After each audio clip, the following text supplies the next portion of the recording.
I just heard shots ring out and then got shot at.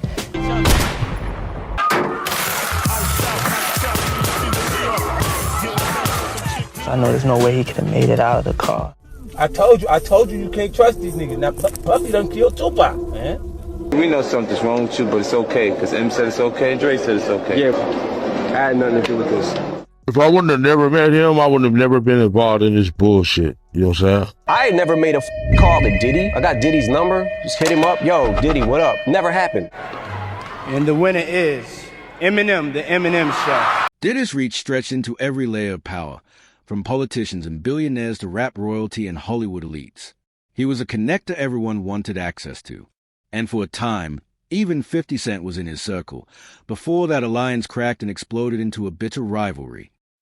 Get your hand out my pocket. I see what you're doing. I see what you're doing on the channel. Get your hand out my pocket, man. I see what you're doing.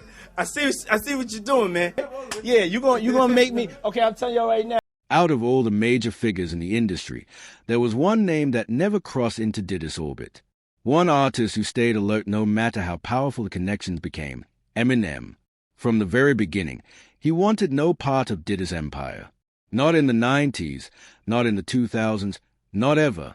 While others got pulled into the luxury, the parties, and the politics, M kept his circle small and his distance even wider. That line from Fuel carries serious weight. And here's why. By the time Eminem dropped that track, the friction between him and Diddy had already been simmering for years. When M was still grinding in the underground, fighting just to be heard, Diddy was already perched at the top of hip-hop, a mogul with money, influence, and bad boy records dominating the scene. For most artists, getting a bad boy deal was the ultimate goal. For Eminem, it was never an option. Marshall had his sights locked on a different path, one he trusted from day one. Instead of chasing the flashy spotlight, he aligned with Aftermath Records and Dr. Dre, building a foundation that would reshape hip-hop history. And here's the part most people forget. Long before the fame, before the world knew his name outside Detroit, Eminem had already taken a direct shot at Puff in 1996 on his Raw Underground track Effing Crazy. That bar wasn't just talk, it was a signal. A clear message that Eminem wasn't afraid to challenge the people running the industry, no matter how powerful they were. Even when everything was stacked against him, he never backed down. And Diddy wasn't the only figure he kept tension with. Eminem also had uneasy energy with another feared heavyweight, Suge Knight, the man behind Death Row Records, a label that once ruled the West Coast and housed legends like Tupac, Snoop Dogg, and Dr. Dre. Suge's power wasn't just business, it was fair. His name carried a reputation that made people move carefully. Crossing him wasn't just risky, it was dangerous. Death Row wasn't built on kindness. It was built on intimidation, chaos, and absolute control. In Suge's world, power always came first, and mercy didn't exist. They was not scared of Suge Knight. They was terrified of Suge Knight. But Eminem never cared about Suge's street legend. None of it rattled him. That fearless mindset was on full display during a chaotic moment on the set of 50 Cent's in DA Club video. Without warning, Suge Knight showed up, deep with a crew of Mexican gang members, making sure everyone knew he still had influence in the streets. The energy shifted instantly. Suge's presence always meant danger, and everyone felt it. Everyone except Eminem. He didn't freeze, didn't disappear, and didn't take a single step back. That moment said everything. M had zero fear of hip-hop's so-called boogeyman. Part 4. Eminem didn't retreat for a moment. Suge's outside. Suge's outside. Everybody like, he was running, dropped his like. So Suge came, he had some Mexican niggas. Now, we from New York. You ain't never seen a nigga with a tattoo on his forehead. 118th Street crew. I'm like, what the fuck? Eminem didn't retreat for a moment. Instead of hiding out or leaving it to security, he stepped outside and confronted Suge Knight and his entire crew head-on. No pause, no doubt, just raw confidence. The air was thick with tension, everyone on edge, but M stayed planted, unshaken, like he knew exactly who he was. That wasn't just a brave move, it became a legendary moment. This is when I knew Eminem was real. He's like, I don't give a f, man. This is when I 50 niggas outside, what's up? And then the nigga Suge just walked away. The Mexican niggas looked kind of confused, like they didn't know what's going on. After that heated standoff, Eminem didn't just brush it off. He went straight into the studio and recorded a full diss aimed directly at Suge Knight. But here's the catch. The public never heard it at the time. Dr. Dre stepped in and told him to let it go. Dre made it clear that this wasn't his war to fight, and he understood just how dangerous Suge's influence could be, both in the streets and behind the scenes. Still, that record didn't stay locked away forever. Years later, it surfaced, and when it did, it shocked people. The track was ruthless. Every bar cut deep, proving just how real and unresolved that tension was between Eminem and Suge Knight. So here's a real question. If Eminem had the nerve to stand toe-to-toe with Suge Knight, one of the most feared figures hip-hop has ever seen, why would he ever be intimidated by Diddy? When you really break it down, it's hard to say who held more power. Suge carried raw street menace, but Diddy played a different kind of game. His influence lived inside the industry itself, moving quietly through money, connections, and control. But Eminem wasn't done taking shots. In 2000, on the Marshall Mathers LP, he aimed another jab at Diddy. It wasn't the harshest this Eminem ever delivered, but it landed with intent, a reminder that he wasn't interested in showing respect just because someone sat at the top. Then came another line that pushed things further. Eminem brought up Diddy's girlfriend at the time, Jennifer Lopez. This wasn't a playful punchline or a throwaway joke. The lyric was dark, uncomfortable, and clearly designed to provoke. It made people stop and listen, realizing Eminem wasn't censoring himself when it came to Diddy or anyone connected to him. He followed that with another twisted bar, shocking, darkly humorous, and guaranteed to stir controversy. The kind of line only Eminem would dare say. And yet, there was no response. No diss track. No public comment. Nothing at all. Silence. That silence didn't mean approval. You could tell those lines weren't taken lightly. Even so, there was never a full-blown public war between Eminem and Diddy in the early 2000s. Both were too busy building empires of their own. Eminem was dominating the charts under Dr. Dre's guidance, dropping multi-platinum albums back-to-back. Meanwhile, Sean Combs was constantly reinventing himself, expanding Bad Boy Records and evolving from Puff Daddy to P. Diddy and eventually just Diddy. Their worlds rarely crossed, except at major award shows and elite industry events where both were treated like hip-hop royalty. One of the most memorable moments came in 2003, when Diddy handed Eminem a Grammy for Best Rap Album. The crowd applauded, cameras flashed, and both men smiled for the moment. But if you look closely, the energy felt cold. Polite on the surface, tense underneath. Like both knew there was far more history behind those smiles than anyone was willing to admit. And the winner is Eminem, the Eminem Show. What makes it even more interesting is that Diddy has always acknowledged Eminem's skill, regardless of whatever tension lingered between them. In a 2003 Rolling Stone interview, Sean Combs actually spoke on Eminem with genuine respect, calling him one of the greatest MCs to ever touch a microphone. He said something along the lines of Eminem being right up there with the best to ever do it. Diddy did clarify that Biggie and Tupac were in a league of their own, but even then, he made it clear that Eminem's talent was undeniable. That moment showed Diddy wasn't ignoring Marshall's impact. He gave him his flowers publicly, even when many didn't expect it. Still, through the maze of industry politics, their worlds kept intersecting in unexpected ways. In the early 2000s, Diddy had his eye on an up-and-coming 50 Cent, but the deal never came together.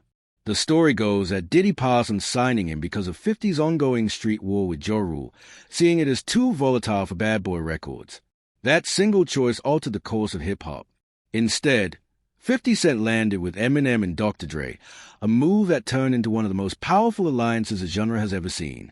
Together, they moved tens of millions of records, launched 50 into global superstardom, and made him a living bridge between Eminem and Diddy. After that, things stayed quiet for years, until 2015, when the calm broke. A bombshell documentary titled Murder Rap, inside the Biggie and Tupac murders hit the public. In it, retired lap detective Greg Kading alleged that Diddy had offered $1 million to have Tupac killed, claiming Keith D was involved in the shooting. Once those accusations spread online, 50 Cent didn't hesitate. He publicly amplified the claim, suggesting Diddy may have played a role in Tupac's death. That single move reopened old wounds, reignited long-standing suspicions, and pulled Diddy's name back into one of hip-hop's darkest and most controversial chapters. I told you you can't trust these niggas. Now, Puffy done killed Tupac, man. Eminem eventually entered the conversation as well, though it came years later. In 2018, he unleashed the now legendary diss track Kill Shot, aimed directly at Machine Gun Kelly.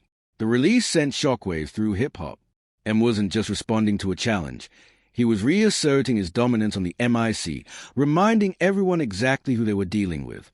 Buried among those sharp, surgical bars was a line that made people pause. It subtly pointed back toward Diddy, instantly igniting a fresh wave of speculation and debate.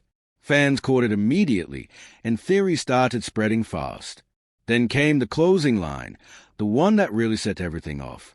Eminem ended the song by saying, "I'm just playing, Diddy. You know I love you." That single sentence sent the internet into chaos. Listeners couldn't agree on what it meant. Was it pure sarcasm? A joke? Or was there something more laid underneath? Some brushed it off as classic Eminem humor. Others believed there was real subtext behind it, especially given the complicated history between the two. Social media exploded, and hip-hop forums filled up with non-stop speculation. Not long after, reports from behind the scenes added fuel to the fire. According to Joe Budden on his podcast, Diddy didn't find the line funny at all. When Kill Shot dropped, Combs was reportedly furious after hearing the track. Suddenly, that "I love you" line didn't sound playful anymore. It sounded like a calculated jab, hitting something much deeper and striking a nerve. Now let's talk some hip-hop shit, man. I want to talk to Puff right now. Yes. Now, it was this documentary that claimed, which we know wasn't true. Yeah, check this out. We don't talk about things that are nonsense. We don't even entertain nonsense, my brother. So we're not even going to go there, with all due respect, but I appreciate you as a journalist asking. All right. Thank you. Back then, Diddy could brush off Eminem's shots without a second thought. But this time was different. That Kill Shot line cut far too close to something he never wanted resurfacing. Anything connected to Tupac has always been a sore spot for Diddy. It's the one topic that instantly shifts his energy. Whenever it comes up, he deflects, shuts it down, or redirects the conversation entirely. So when Eminem casually linked his name to that long-standing rumor, it wasn't just another jab. It struck a nerve. That's why Diddy couldn't laugh it off this time. It touched something that's lingered for decades, a shadow he's tried hard to keep buried and out of reach. They never made a call to Diddy, really? Yeah. I got Diddy's number, just hit him up. Yo, Diddy, what up? Never happened. Later on, while discussing his feud with Machine Gun Kelly in an interview, Eminem let slip a small detail that said a lot. He hinted that there was no real connection between him and Diddy, not even on a personal level. He made it clear they didn't have each other's phone numbers, and there was no direct contact at all. That one comment spoke volumes. No friendship, no partnership, just two heavyweight figures in hip-hop existing in entirely separate lanes. Dude just ducked his head, and the first bullet went in his head, then the next one's hit him. It was like he was doing a breakdance trying to jump in the back seat or something. You'd think that after everything in 2018, Eminem and Diddy would have kept their distance a good. But a few years later, their paths crossed again in unexpected ways. In 2020, Eminem released music to be murdered by, and on the explosive opening track Godzilla, he slipped in a quick mention of Diddy. It wasn't a full-on diss, but fans picked up on it immediately. Just a small line, yet enough to remind everyone that the tension between the two hadn't fully faded. That brief calm didn't last long. By June 2020, things heated up again when an unreleased Eminem verse leaked online. Recorded a year earlier for the remix of Conway the Machine's Bang, this version had serious bite. Eminem went straight at Diddy's media company, Revolt TV, calling them out with unfiltered, unapologetic energy. No sugarcoating.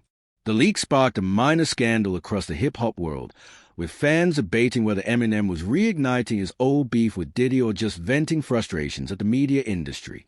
Less than a day after the leak blew up, Eminem moved to address it. He posted on Twitter, explaining the verse had been written in the heat of the moment and was never intended for public release. He stressed that he respected Revolt TV and had no desire to start any conflict with Diddy or his team. The apology was swift, But it couldn't stop the chatter. Speculation about lingering tension between the two icons continued to swirl.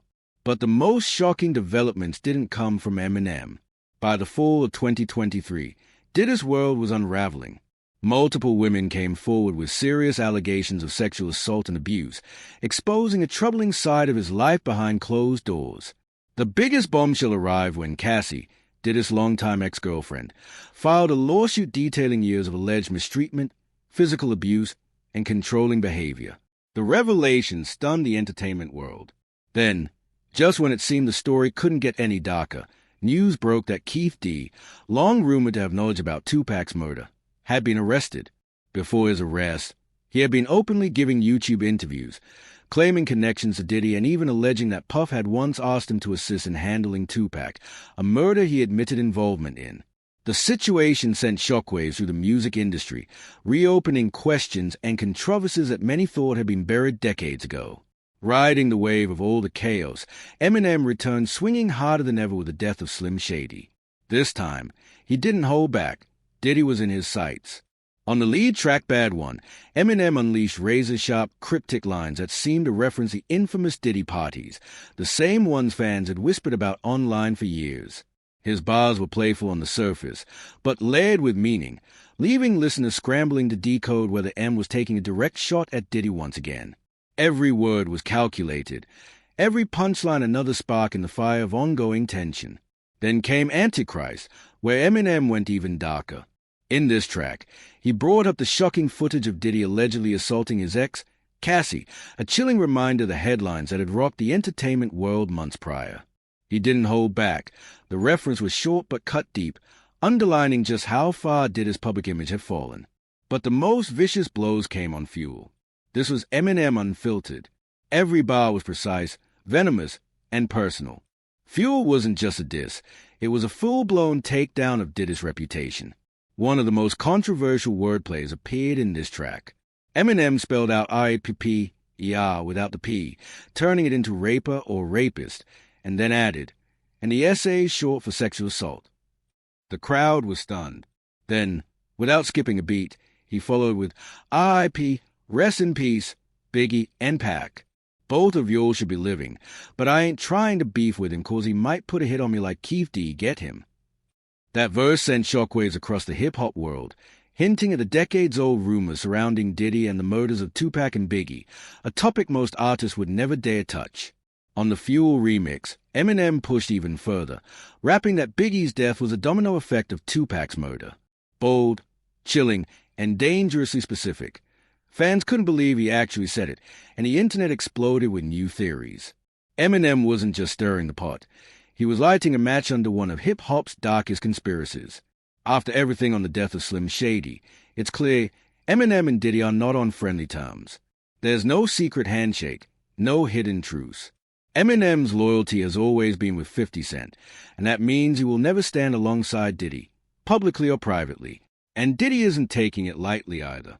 After 50 Cent's documentary exposing old industry secrets, Diddy reportedly sent him funeral flowers, more message than gesture.